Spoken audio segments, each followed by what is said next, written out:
حضرت شیخ الہند جب وہاں گئے نا علی گڑھ میں، تو حضرت نے فرمایا کہ مجھے معلوم ہے کہ میرے بعض بزرگ اس پہ ناراض ہوں گے، کیونکہ یہ ماحول تھا نا کہ یہ علی گڑھ والے ہیں اور یہ دیوبند والے ہیں اور یہ آپس میں، لیکن فرمایا کہ جتنا دارالعلوم علی گڑھ کے قریب آیا ہے اس سے زیادہ علی گڑھ دارالعلوم کے قریب آیا ہے۔ تو سب سے بڑی بات یہ کہ جب ایک ریاست ہے، ایک ملک ہے، ہم ایک جگہ رہ رہے ہیں، ہم کیوں لڑیں آپس میں؟ کوئی مسائل اگر اس کو ہم حل کر لیں، اور جب آپ مل بیٹھیں گے، آپ ان کے پاس بیٹھیں گے، وہ آپ کے پاس آئیں گے، تو بہت ساری غلط فہمیاں دور ہو جائیں گی۔ ابھی مولانا عبدالودود صاحب نے بتایا نا کہ ہماری ایک جامعہ کے طلباء نے جا کر وہاں ایبٹ آباد میں پہلی پوزیشن حاصل کی، تو میں اسلام آباد میں تھا، تو وہ جو کاکول کے کمانڈر ہیں نا جنرل افتخار حسین صاحب، وہ ملے، ایک دعوت تھی تو اس میں وہ بھی تھے، تو مجھے آ کر ملے کافی دور سے، کہتے بہت بہت مبارک ہو، آپ کے طلباء نے کاکول کو شکست دے دی۔ آپ کے طلباء نے کاکول کو شکست دی ہے کہ جامع ترشید کی ٹیم پہلی پوزیشن بھی لی، اور ٹیم کا کیا بولتے ہیں اس کو، ٹیم ٹرافی بھی جامع ترشید نے لی، اور کاکول کا جو پوزیشن تھی وہ چوتھی تھی۔ تو انہوں نے کہا کہ ہمارے ہاں بہت سخت نظام ہوتا ہے نمبرنگ کا اور فیصلہ کرنے کا۔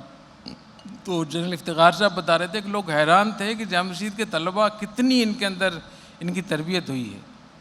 تو ایسے مواقع جو کمزوری ہمارے ملک میں، یہ ہماری طاقت بھی ہے، اسی کمزوری کو آپ طاقت بنا لیں، آپ اس خلا کو پر کریں، جو آپ سے ناراض ہیں اس کو آپ مطمئن کریں، اس کو قریب لے کر آئیں، تو انشاءاللہ باذن اللہ اس کے بہت سارے فوائد ہوں گے، مدارس کے لیے بھی بہت سارے فوائد ہوں گے۔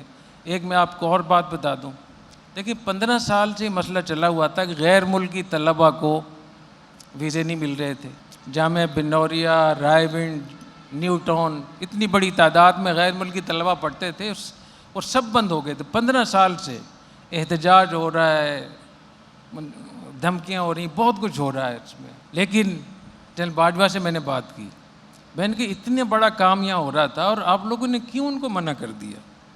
یہ تو آپ کے لیے بہت بڑا اعزاز تھا۔ تو میں نے ان سے کہا کہ آپ اپنے دور میں کچھ ایسے کام کر کے جائیں جس پہ آپ فخر کریں اور اللہ تعالیٰ کے سامنے پیش ہو سکیں۔ تو میں نے ان کے سامنے یہ بھی کہا کہ ان طلباء کو آپ اجازت دیں۔ تو انہوں نے مجھ سے پوچھا کہ کتنے ان کو ویزا چاہیے ہوتا ہے؟ تو میں نے کہا 1 سال کا ویزا چاہیے ہوتا ہے۔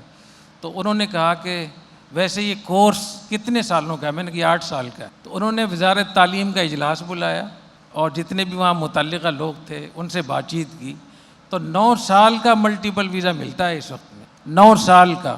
اور اس وقت میں جامعہ بنوریا بھرا ہوا ہے، آپ رائے ونڈ چلے جائیں، 700-800 سے زیادہ غیر ملکی طلباء ماشاءاللہ دین پڑھ رہے ہیں، اور بھی وہ تو ہزاروں طلباء کو ایک مشورے نے ان کو فائدہ پہنچایا۔ آپ جو مشورہ دیتے ہیں وہ مشورہ نہیں ہے، وہ گالیاں دیتے ہیں۔ آپ 10 گالیاں اسٹیج پہ دیتے ہیں، اس کے بعد پھر دھمکی دے کر کہتے ہیں کام کریں ورنہ آپ کو ہم ایسا کریں گے، تو یہ دین کا طریقہ نہیں ہے۔